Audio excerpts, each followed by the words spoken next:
La fille est apparue de nulle part. Il était presque 11 heures du soir lorsqu'elle surgit dans le couloir du 23e étage, pieds nus, sa robe blanche tachée de quelque chose qui ressemblait à du sang. Ses yeux écarquillés cherchaient désespérément quelqu'un, n'importe qui pourrait aider. Quand elle me vit pousser le chariot de nettoyage, elle se précipita vers moi à toute vitesse. Ils ont fait du mal à ma mère. Elle va mourir. Les mots sortirent entrecoupés, étouffés par les sanglots. La fillette devait avoir 7 ou 8 ans. Ses petits doigts agrippèrent ma chemise avec une force surprenante. Des larmes coulaient sur son visage, laissant des traces propres à travers la poussière et la saleté qui marquait ses joues. « Calme-toi, respire profondément. » Je m'accroupis pour être à sa hauteur, mais tout mon corps était déjà en alerte maximale. « Où est ta mère ?» Elle pointa le bout du couloir, où les lumières des bureaux de direction étaient encore allumées. « Là-dedans, il y a des hommes, ils sont en train de la frapper. » Je n'hésitais pas. Je pris mon téléphone et appelai la sécurité de l'immeuble tout en marchant vers les bureaux.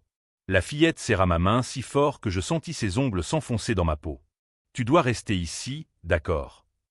J'essayai de retirer ma main, mais elle serra encore plus. « Je vais chercher ta mère, mais il faut que tu restes caché. »« Non. Ils vont te faire du mal aussi. » Il y avait dans sa voix une terreur authentique. Ce n'était pas seulement la peur pour sa mère, c'était la peur pour moi. Cela me fit hésiter une seconde. Cet enfant ne me connaissait pas, et pourtant elle se souciait de ce qui pouvait m'arriver. « Écoute. » Je pris doucement son visage entre mes mains, la forçant à me regarder dans les yeux. « J'ai déjà vécu pire. Bien pire. Fais-moi confiance. » Elle hocha lentement la tête, encore tremblante. Je lui indiquai un petit espace entre 2 classeurs métalliques où elle pouvait se cacher. La fillette obéit, se recroquevillant dans ce coin sombre. Avant de m'éloigner, j'enlevai ma veste et la posai sur ses épaules. Le couloir semblait plus long qu'il ne l'était réellement. Chaque pas résonnait dans le silence artificiel de l'étage désert. Les néons clignotaient par moments, créant des ombres dansantes sur les parois de verre. En m'approchant de la salle principale, j'entendis des voix. Ce n'étaient pas des cris, c'était pire. Des sons contrôlés, méthodiques. Des sons de gens qui faisaient quelque chose de terrible avec calme et précision. La porte était entrebâillée. Par une fente, je pus voir l'intérieur de la pièce. 3 hommes en costume sombre entouraient une femme allongée au sol. Elle essayait de se protéger avec les bras, mais elle était clairement blessée. Du sang coulait d'une entaille sur son front. L'un des hommes tenait ce qui semblait être une tablette, lui montrant quelque chose. « Tu sais ce qu'il faut faire. » Sa voix était froide, presque ennuyée. « Signe les documents et tout s'arrête. Résiste, et ta fille sera la prochaine. » La femme lui cracha du sang au visage. « Va te faire voir. » L'homme soupira comme s'il faisait face à un enfant obstiné. Il fit un signe de tête, et un autre, beaucoup plus grand, leva le poing. J'en avais vu assez. La porte s'ouvrit d'un coup sec quand je la poussai de toutes mes forces. Les 3 hommes se retournèrent simultanément, surpris. Pendant un instant, personne ne bougea. Ils m'évaluaient, un simple concierge, en uniforme, tenant un spray nettoyant. Bâtiment fermé. Ma voix sortit plus calme que je ne l'aurais cru. Vous devez partir. Le plus petit, celui avec la tablette, lâcha un rire bref et sec. Tu plaisantes, hein?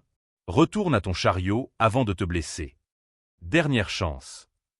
Je gardais un ton neutre, mais mon corps calculait déjà les distances, les angles, les points faibles. Partez maintenant. Le colosse attaqua le premier. Erreur. Les grands croient toujours que la taille est un avantage, mais la vitesse et la précision l'emportent sur la force brute. Quand il tendit le bras pour me pousser, je me décalai sur le côté et utilisai son propre élan contre lui, frappant l'arrière de son genou. Il s'effondra lourdement, son menton heurtant le sol de marbre dans un bruit écœurant. Les 2 autres réagirent, mais trop tard. Le second tenta de me frapper d'un coup direct, amateur.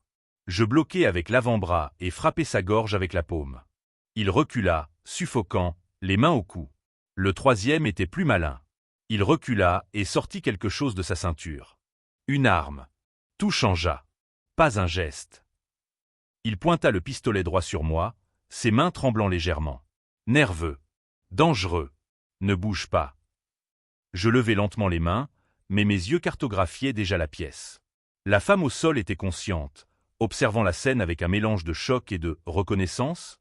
Elle me regardait comme si elle essayait de résoudre une énigme. Tu n'aurais pas dû te mêler de ça. L'homme armé fit 2 pas vers moi. Maintenant, tu vas mourir avec elle. Peut-être. Ma voix resta stable. Mais avant, dis-moi une chose, qui vous envoie? Il eut un sourire nerveux. Quelqu'un de bien plus puissant qu'un vulgaire concierge ne peut l'imaginer. Et c'est moi. Quelque chose dans mon ton changea son expression. L'arme vacilla légèrement. Dans ce moment d'hésitation, je bougeai. Je pivotai sur le côté en avançant, attrapai la lourde lampe de bureau la plus proche. Il tira. Le bruit fut assourdissant dans l'espace clos, mais la balle passa là où j'étais une seconde plus tôt. Je lançai la lampe vers lui, touchant son bras. L'arme tomba. Avant qu'il ne réagisse, j'étais déjà sur lui. Un coup rapide à la tempe et il s'écroula. Silence. Mes oreilles sifflaient à cause du coup de feu. L'odeur de poudre mêlée aux produits de nettoyage formait un mélange étrange.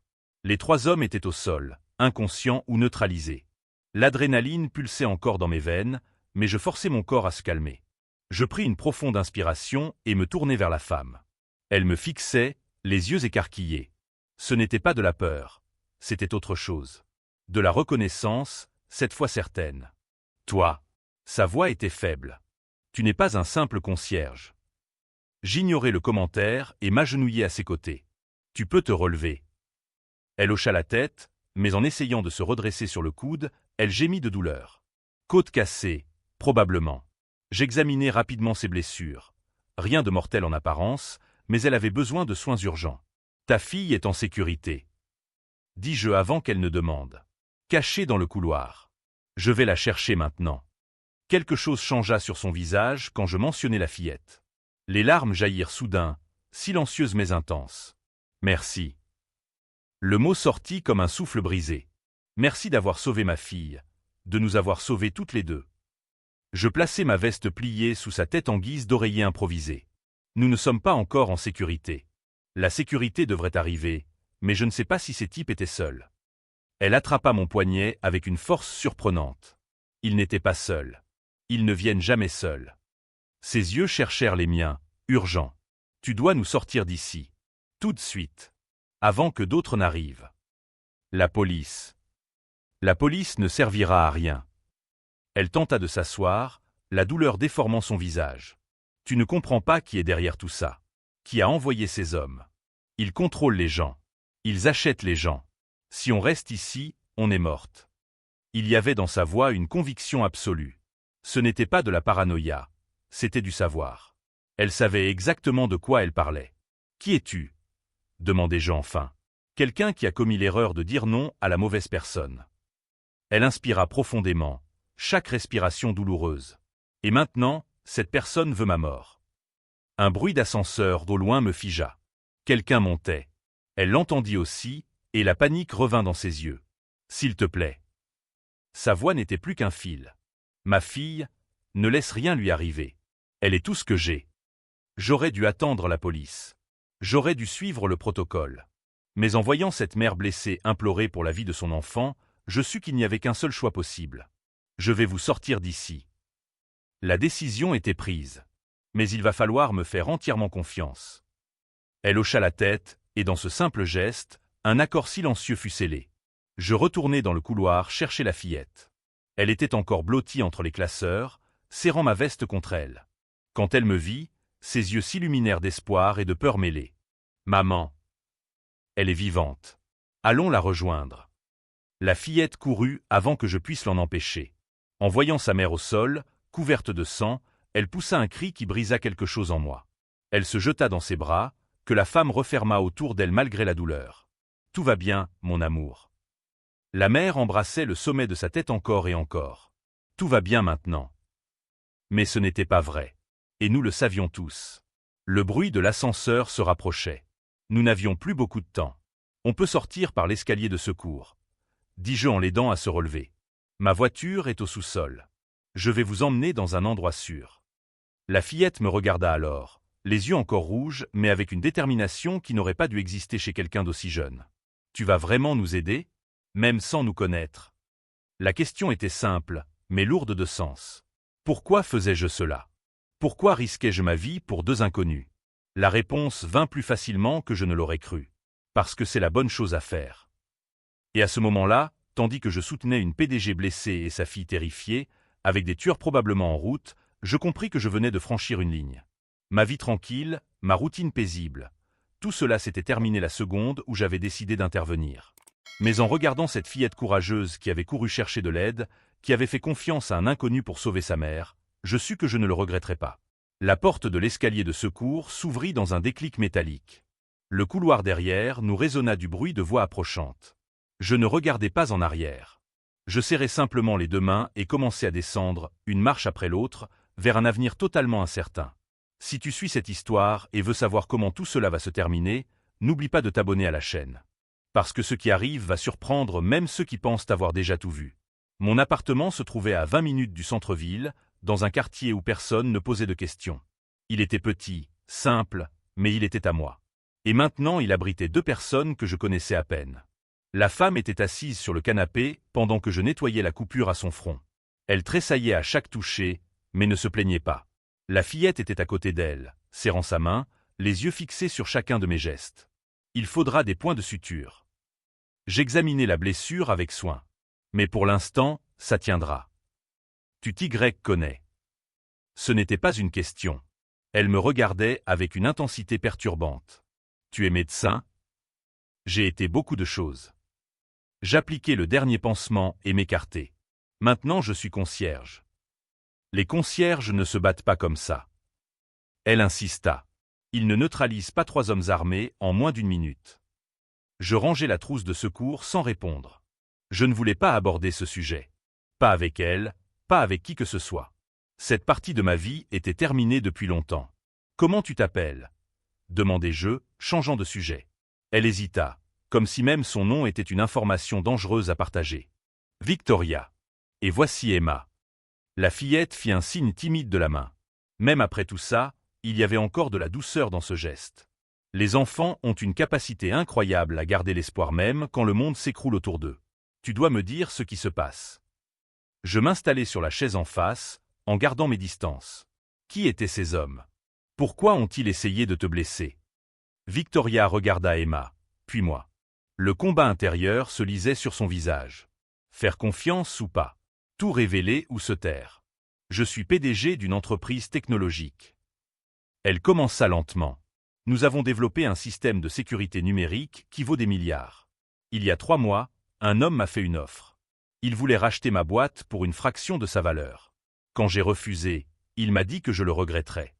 Et tu n'as pas pris la menace à la légère. Si. Sa voix se durcit. J'ai engagé de la sécurité, changé ma routine, fait tout ce qu'il fallait. Mais il est patient. Et puissant. Bien plus que je ne l'imaginais. Emma se blottit encore plus près de sa mère. Victoria passa une main dans les cheveux de sa fille, geste automatique de protection. Il a commencé doucement. Elle continua. D'abord la presse. Des articles falsifiés sur ma société, des rumeurs de fraude. Puis les investisseurs. Un par un, ils ont commencé à s'éloigner. Contrats annulés, partenariats rompus. Tout orchestré par lui. Et tu n'as toujours pas vendu. Cette entreprise, c'est ma vie. Ses yeux brillèrent de colère. Je l'ai construite de zéro. Chaque ligne de code, chaque décision, chaque sacrifice. Je ne vais pas la livrer à un tyran parce qu'il a de l'argent et des connexions. Il y avait de l'admiration dans son entêtement, mais aussi une naïveté dangereuse. Elle sous-estimait ce dont des hommes puissants étaient capables quand on les contrariait. Ce soir, c'était la première fois qu'il passait à la violence physique. Demandai-je. Elle secoua la tête. La semaine dernière, ma voiture a été sabotée. Les freins ont lâché sur la route. Par chance, j'ai pu m'arrêter avant le crash. La police a dit que c'était l'usure. Mais je sais la vérité. Et malgré ça, tu es revenu au bureau ce soir. J'avais des documents importants à revoir. Je pensais être en sécurité là-bas. L'immeuble a une sécurité 24 heures sur 24. Elle laissa échapper un rire amer. Évidemment, j'avais tort. Emma tira la manche de sa mère. « Maman, j'ai faim. » La simple normalité de cette demande contrastait brutalement avec la situation. Un enfant affamé. Quelque chose d'aussi basique, d'aussi humain, au milieu du chaos. Je vais faire quelque chose à manger. Je me levai. Vous avez besoin de vous reposer. Dans la cuisine, pendant que je préparais des sandwichs simples, mon esprit tournait. Victoria était une femme intelligente et courageuse, mais complètement hors de son environnement. Elle comprenait le business, la technologie, les salles de réunion. Mais pas la violence réelle, pas des hommes prêts à tuer pour de l'argent et du pouvoir. Son téléphone vibra. Victoria regarda l'écran et pâlit. Que est-ce qui se passe? M'approchai-je rapidement. Elle me montra l'écran. Un message d'un numéro inconnu. 3 mots et une photo. Je t'ai trouvé. La photo montrait l'immeuble où nous vivions.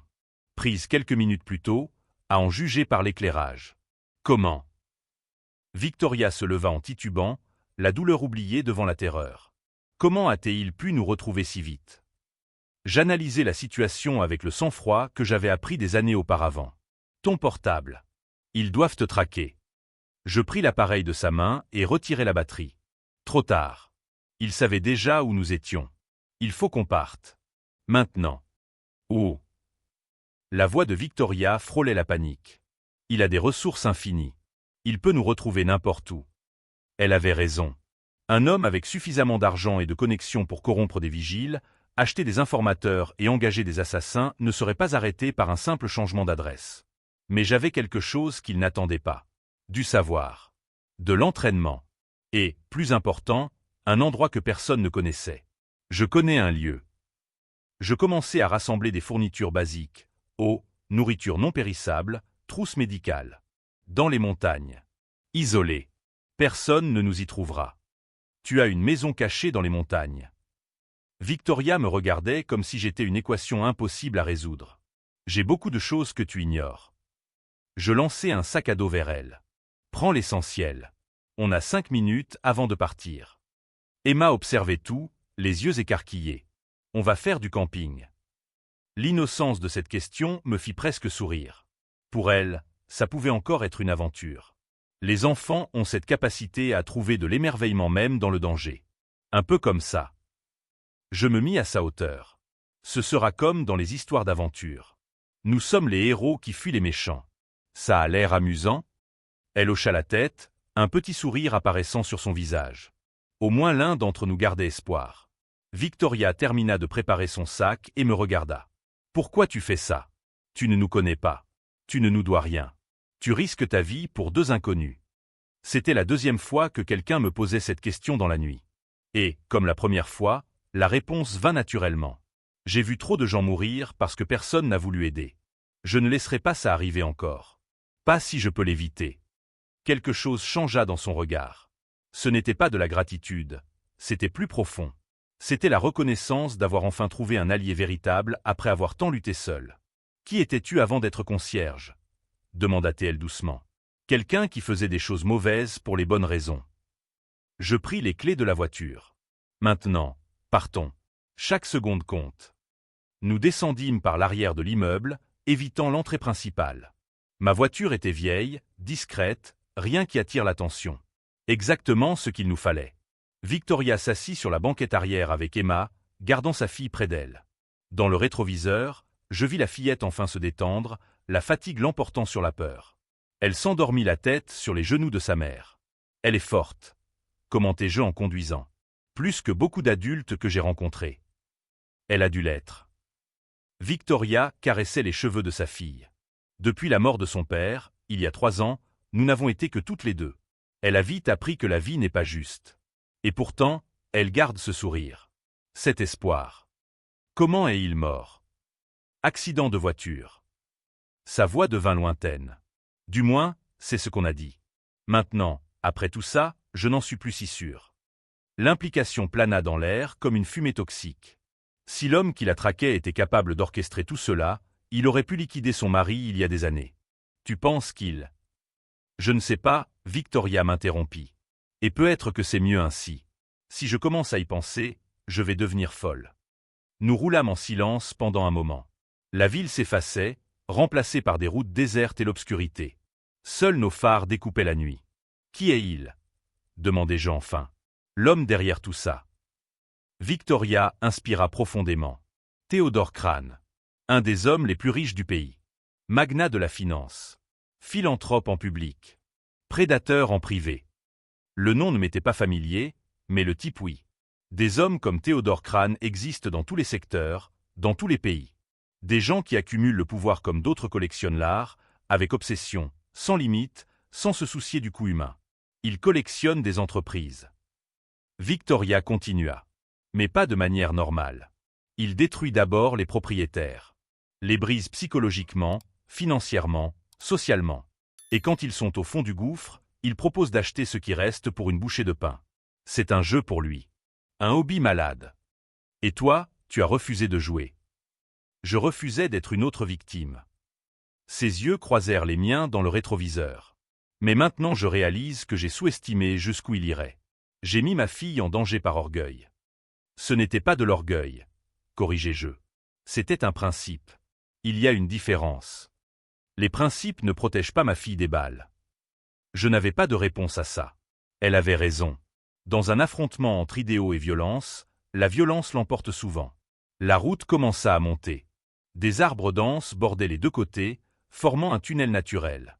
Nous pénétrions en territoire montagneux. On est loin. Victoria regardait par la fenêtre, cherchant quelque chose dans l'obscurité. 1 heure. Peut-être moins. Mon portable vibra. Numéro inconnu. Je le laissai sonner jusqu'à accent grave la messagerie vocale. Quelques secondes plus tard, il vibra de nouveau. Même chose. À la 3e sonnerie, je décrochai. Allô? Une voix masculine, polie, posée, mais avec une froideur sous-jacente qui glaçait le sang. Bonsoir. Je crois que vous avez quelque chose qui m'appartient. Mauvais numéro. Je commençai à raccrocher. Attendez. La voix devint plus tranchante. Je sais qui vous êtes. Je sais où vous allez. Et je sais que vous êtes avec Victoria Hartwell et sa fille.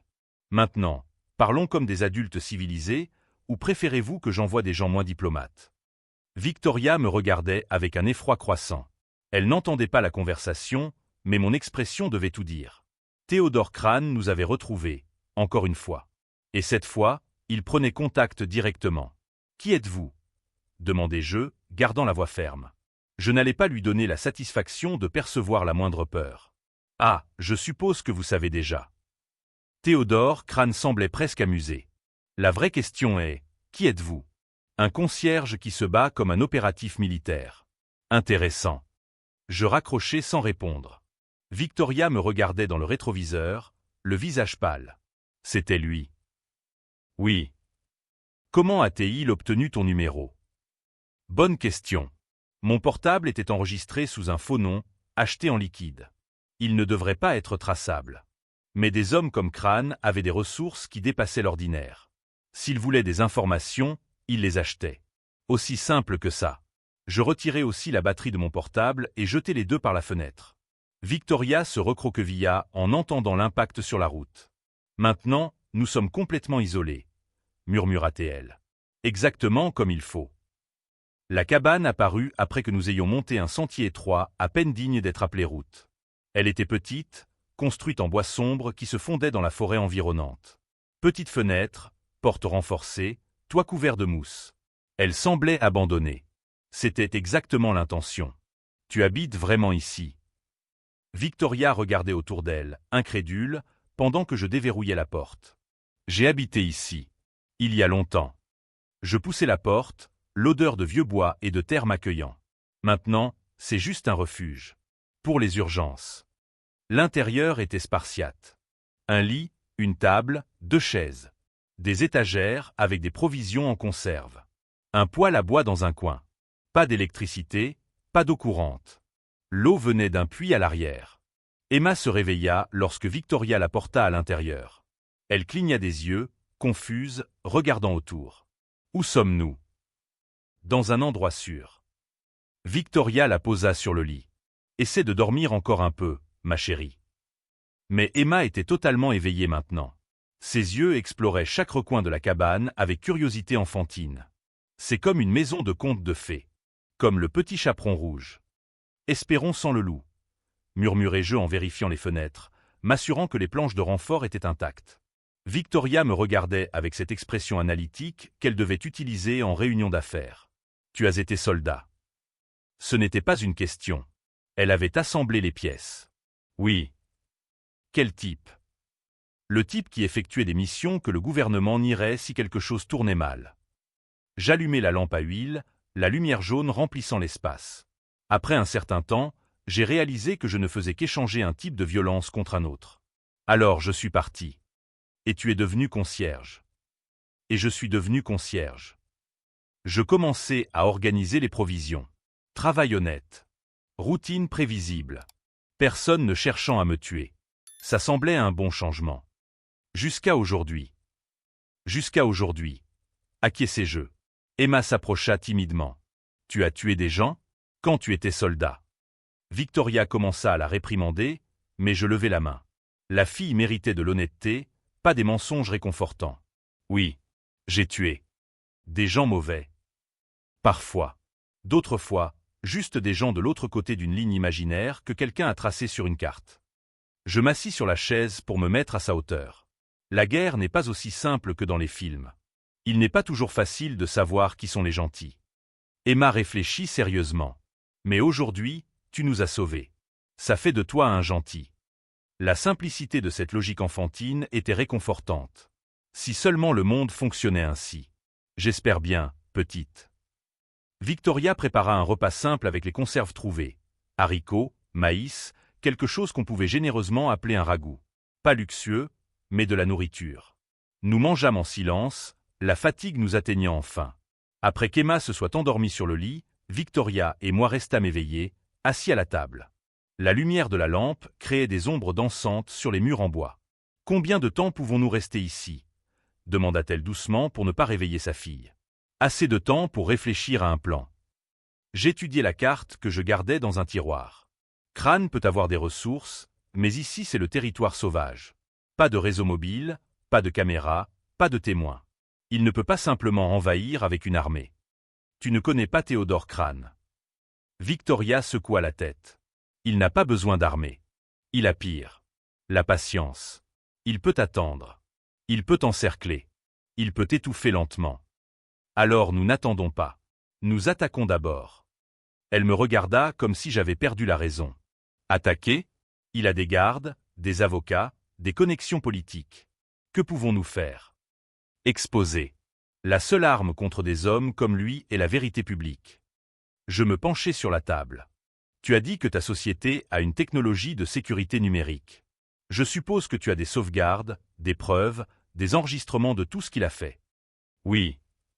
Ses yeux s'illuminèrent de compréhension. Serveur protégé par cryptage militaire. Documents, enregistrements, emails. Tout ce que j'ai collecté ces 3 derniers mois. Oh. Coffre bancaire. Centre-ville. Mais je ne peux pas y accéder sans y aller personnellement. Je planifiais mentalement. Combien de temps Crâne a-t-il besoin pour mobiliser des ressources? S'il ne l'a pas encore fait, quelques heures. Victoria regarda sa montre instinctivement, oubliant qu'elle ne fonctionnait pas sans batterie. Il a probablement déjà des gens à surveiller les routes principales. Bien. Alors ils ne vont pas attendre que nous revenions. Revenir. Elle me fixa. Tu suggères que nous retournions en ville, là où ils contrôlent tout? Parfois, l'endroit le plus sûr est exactement là où personne ne s'attend à ce que vous soyez. Je traçai une route alternative sur la carte. Il y a une route secondaire. Ça prend plus de temps, mais ça évite les principales. Nous pouvons atteindre la banque à l'ouverture, prendre les preuves et partir avant qu'ils s'en aperçoivent. Victoria réfléchit. Son esprit d'affaires évaluait les risques et bénéfices. Et Emma? Elle reste ici. Il y a assez de nourriture. La porte se verrouille de l'intérieur. Personne ne trouvera cet endroit. Laissez ma fille seule dans une cabane isolée pendant que nous infiltrons le territoire ennemi. Elle laissa échapper un rire sans joie. Quelle mère horrible je fais.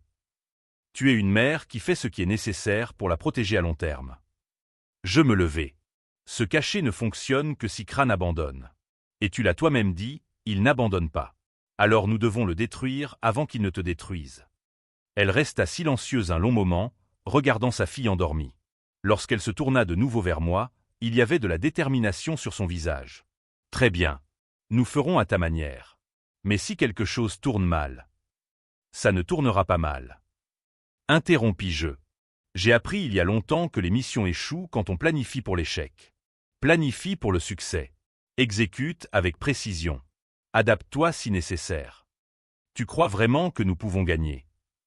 Je crois que Théodore Crâne n'a jamais affronté quelqu'un qui se bat comme moi. J'éteignis la lampe, laissant seulement la faible lumière de la lune entrer par les fenêtres. Il est habitué à intimider, acheter, manipuler. Mais violence réelle, combat réel, j'en doute. Victoria s'approcha. Même dans l'obscurité, je pouvais sentir ses yeux m'étudier. Tu es un homme dangereux. Je l'étais. J'ai essayé de laisser cette partie derrière moi. Je regardais par la fenêtre vers la forêt sombre. Mais il semble qu'elle ne m'ait jamais vraiment quitté. Heureusement. Elle toucha légèrement mon bras.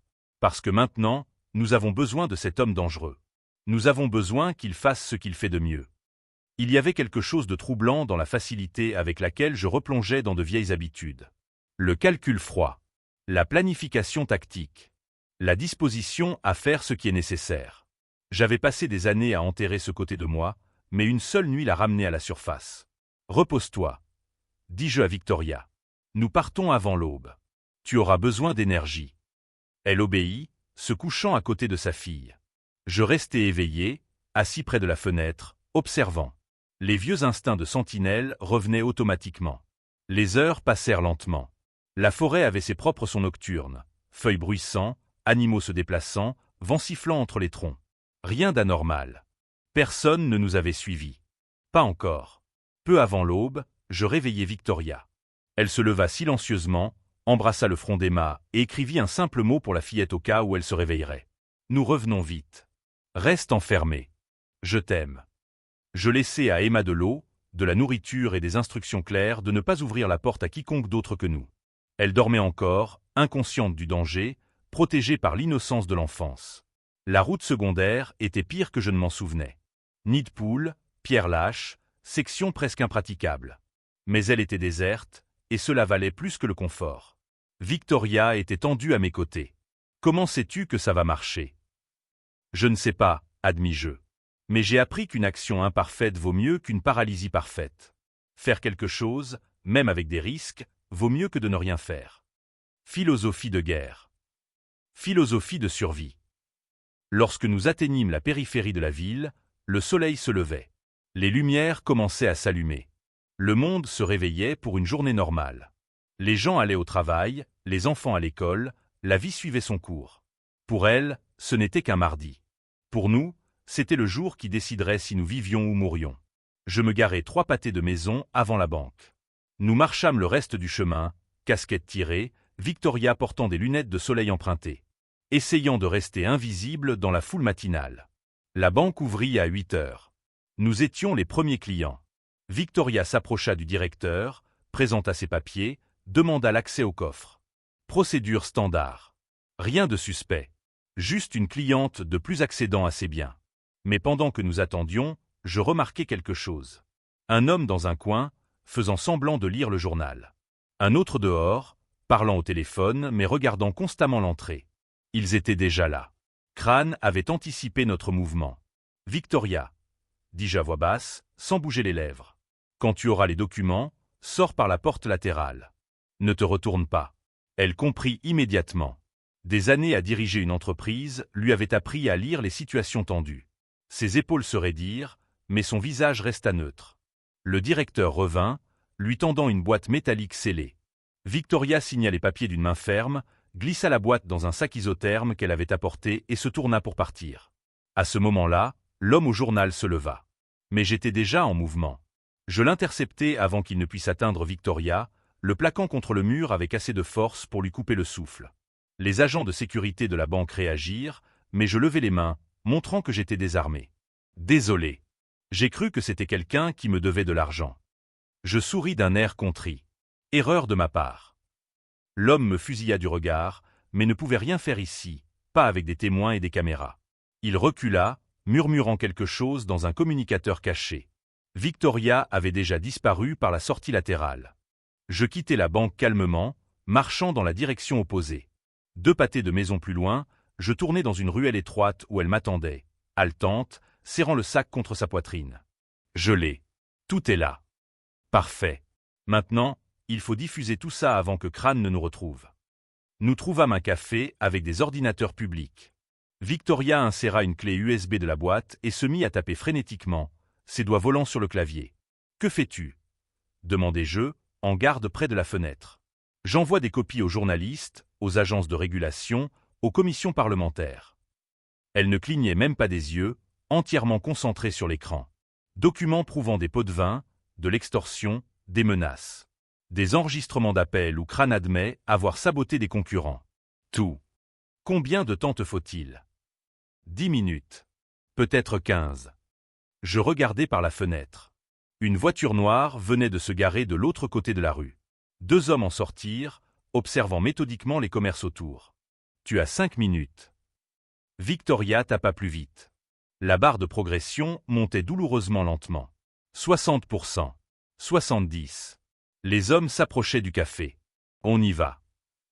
Je tirai Victoria de l'ordinateur quand la barre atteignit 85%. Mais ce n'est pas encore. Peu importe. Tu en as déjà envoyé assez. Nous sortîmes par l'arrière, directement dans une ruelle. Nous courûmes entre des conteneurs à ordures et des portes de livraison, débouchant sur une rue parallèle. Ma voiture était à 2 pâtés de maison. Presque arrivée. Puis Théodore Crane sortit d'une limousine noire, bloquant notre chemin. Il était exactement comme je l'avais imaginé. Costume impeccable à 3000 $, cheveux gris parfaitement coiffés, posture droite. Mais c'étaient ses yeux qui révélaient sa vraie nature. Froid, calculateur, totalement dépourvu d'empathie. Mademoiselle Hartwell. Sa voix était douce comme de la soie empoisonnée. Quel remue-ménage vous m'avez causé. 4 gardes du corps sortirent de la voiture, se plaçant autour de lui. Des professionnels. Armés. Dangereux.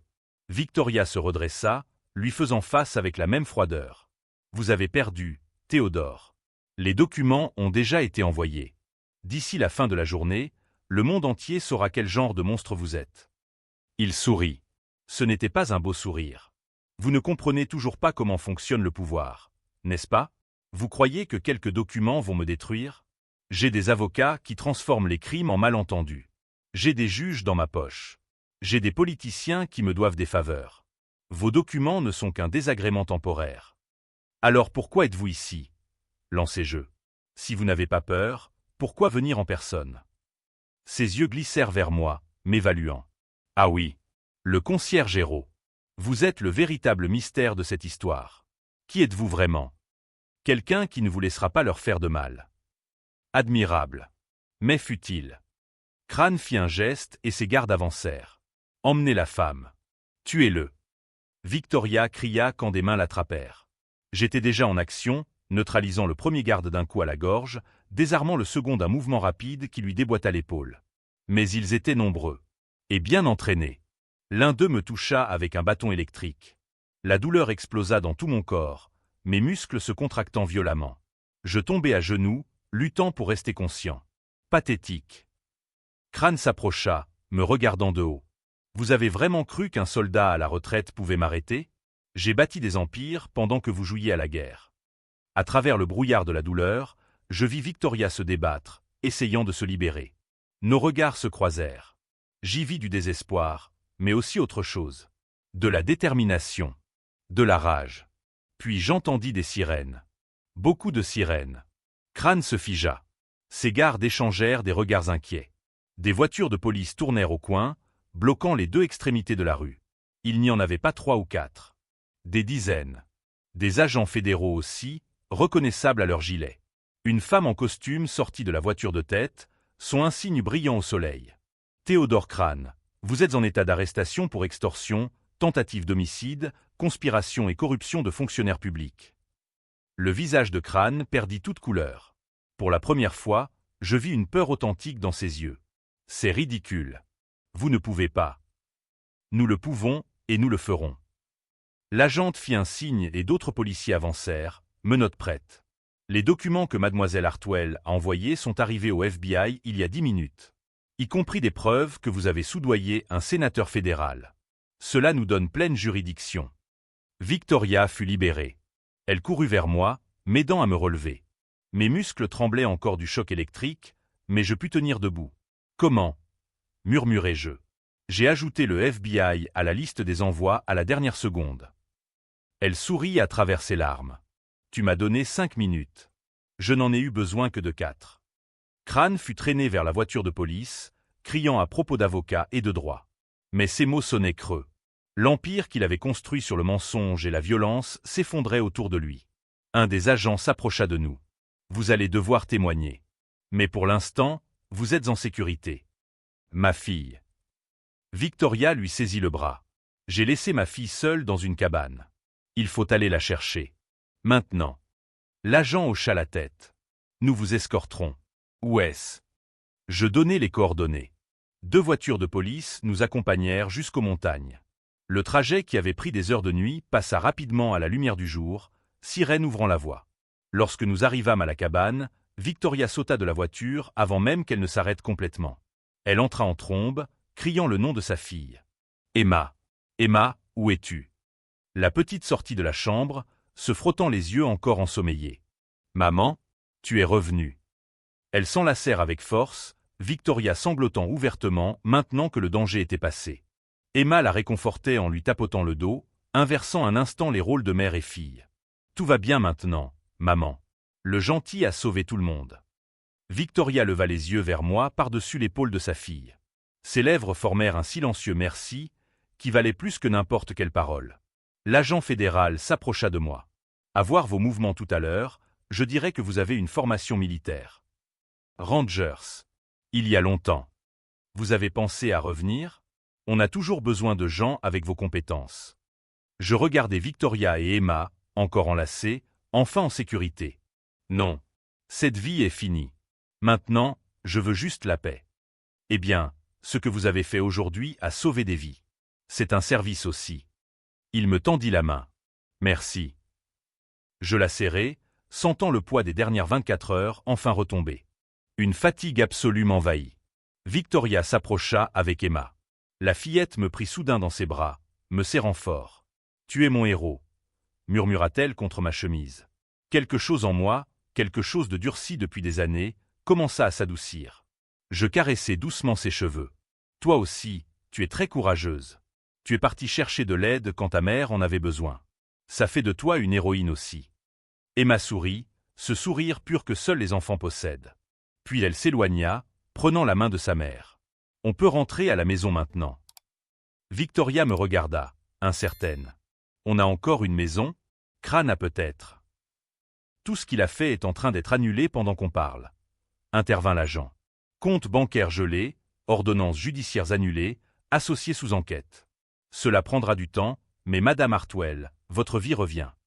Elle hocha la tête, réalisant. Alors c'est fini? Vraiment fini? C'est fini. Confirmai-je.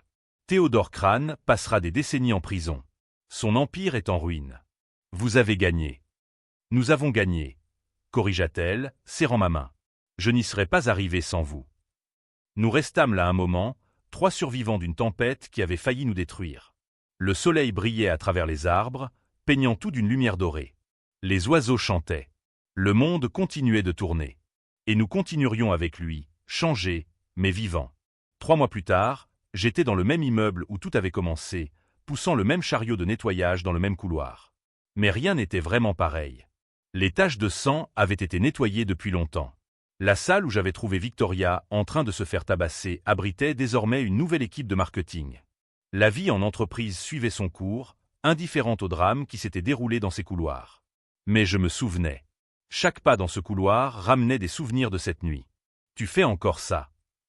Je me suis retourné et j'ai vu Victoria, élégante dans un tailleur bleu marine, porte-document à la main, sourire aimable sur le visage. Les cicatrices physiques avaient disparu. Les cicatrices émotionnelles ne disparaîtraient probablement jamais complètement, mais elle avait appris à porter ce poids. Quelqu'un doit bien garder l'immeuble propre. J'ai répondu avec un demi-sourire. Tu sais que tu n'as plus besoin de travailler ici, n'est-ce pas? Elle s'est approchée. Après tout ce que tu as fait, je peux t'offrir n'importe quel poste dans mon entreprise. Sécurité, conseil, ce que tu veux. J'aime ce que je fais. C'est honnête. Simple. Personne n'essaie de me tuer. Elle a ri. C'était agréable à entendre. Dans les premières semaines après l'incident, Victoria avait à peine pu sourire. Le traumatisme avait été profond. Mais avec la thérapie, le temps et le soutien de sa fille, elle reconstruisait sa vie morceau par morceau. Emma a encore demandé de tes nouvelles, dit Victoria. Elle veut savoir quand elle pourra te rendre visite. Elle peut venir quand elle veut. Juste prévenir avant. Et si on dînait? Demain soir. Chez moi. Rien de formel. Juste nous 3. J'ai hésité. Ces derniers mois, j'avais gardé une distance respectueuse. Victoria était ma patronne, techniquement. Et il y avait quelque chose d'inapproprié à mélanger ce qui s'était passé avec une relation personnelle. Des limites devaient exister. Mais elle a lu mon hésitation et son sourire est devenu plus triste. S'il te plaît.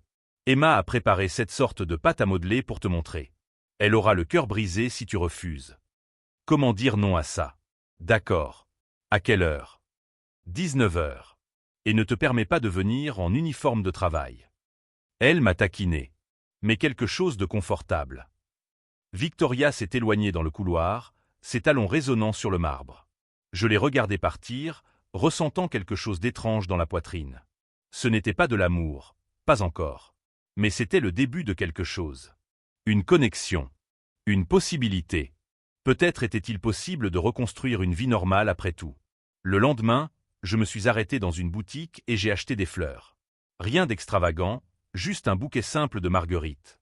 Pour Emma, j'ai pris un kit d'activités manuelles que j'avais vu dans une vitrine. La fillette adorait créer des choses de ses mains. L'appartement de Victoria était dans un quartier calme, loin du centre d'affaires. Elle avait déménagé après tout, nouveau départ, nouveaux voisins, aucun souvenir désagréable sur les murs.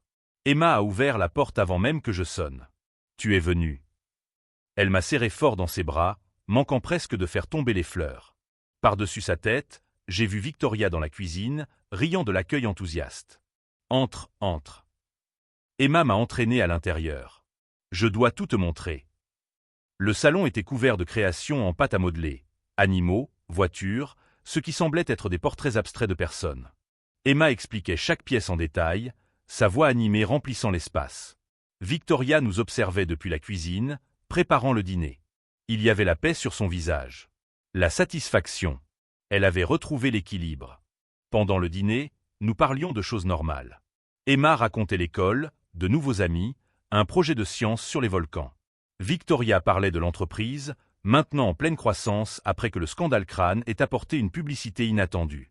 Curieusement, les gens font plus confiance à une entreprise qui affronte des milliardaires corrompus, dit-elle ironiquement. Nos actions ont triplé de valeur. Et Théodore Crâne. Son visage s'est assombri. Le procès commence le mois prochain.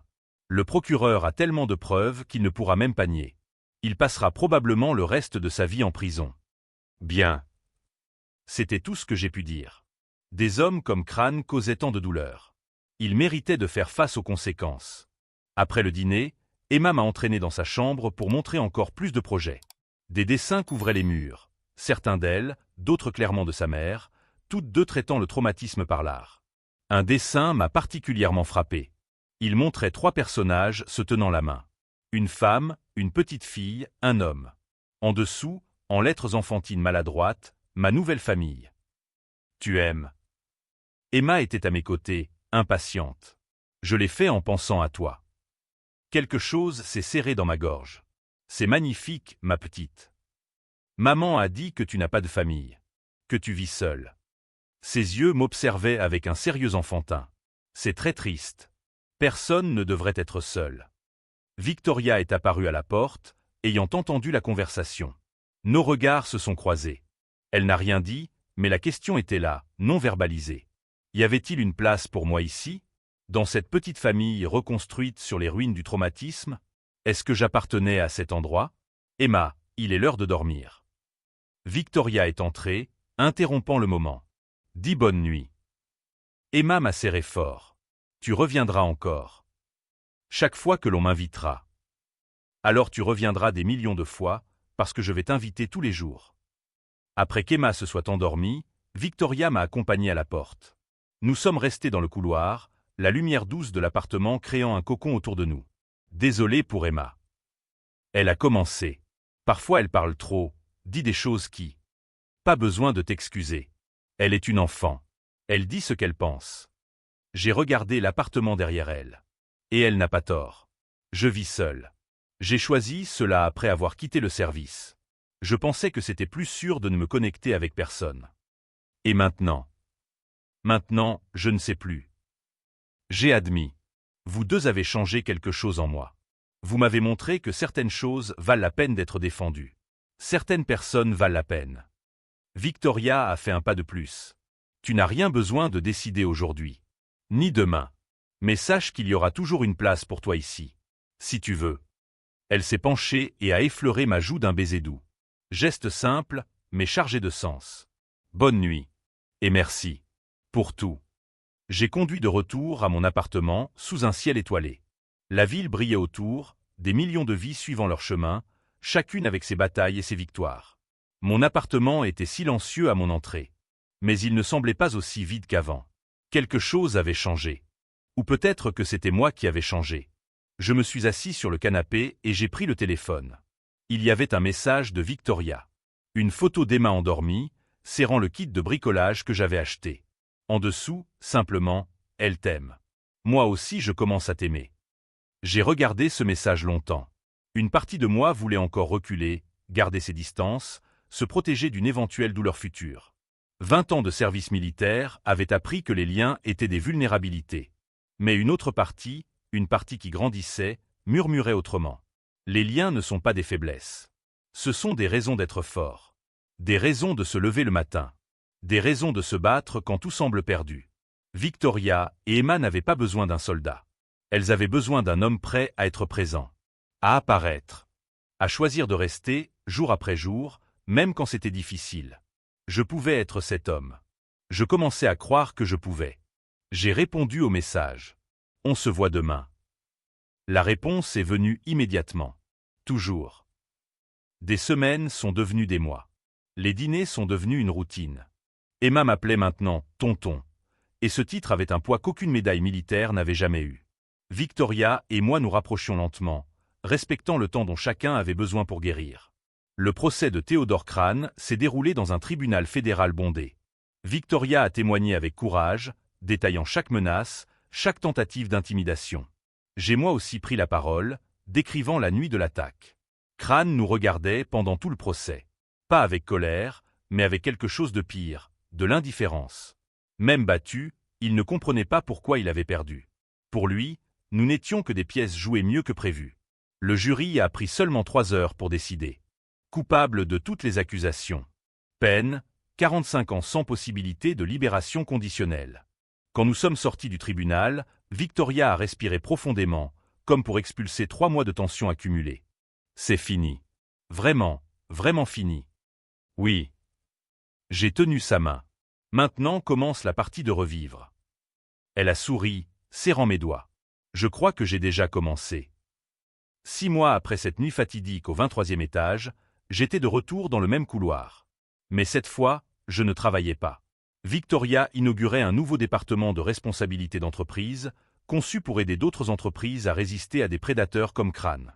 Elle m'avait invité à la cérémonie, non pas comme concierge, mais comme invité d'honneur. Rien de tout cela n'existerait sans toi. Elle a dit dans son discours, me désignant dans la foule. Un homme qui aurait pu ignorer un appel à l'aide, mais a choisi d'agir. Ce type de courage ne vient pas des titres ou des positions. Il vient du caractère. Les applaudissements ont rempli la salle. Je me sentais mal à l'aise sous la tension, mais Emma, assise à côté de moi, serrait ma main avec fierté. Après la cérémonie, Victoria nous a emmenés dans un restaurant élégant.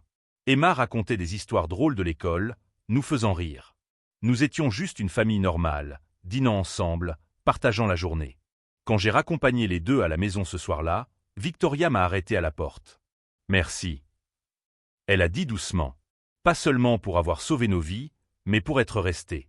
Pour avoir choisi de faire partie de cela, même quand tu aurais pu simplement passer à autre chose. Il n'y a pas d'autre endroit où je préférerais être. Et c'était vrai. Après des années à chercher la paix par l'isolement, j'avais découvert que la vraie paix venait de la connexion. D'appartenir. D'importer pour quelqu'un et d'avoir quelqu'un qui importait pour moi. La vie avait encore des défis. Victoria gérait le stress du monde de l'entreprise. Emma avait des cauchemars occasionnels. Je portais les fantômes de guerres anciennes. Mais nous affrontions tout ensemble, et cela faisait toute la différence.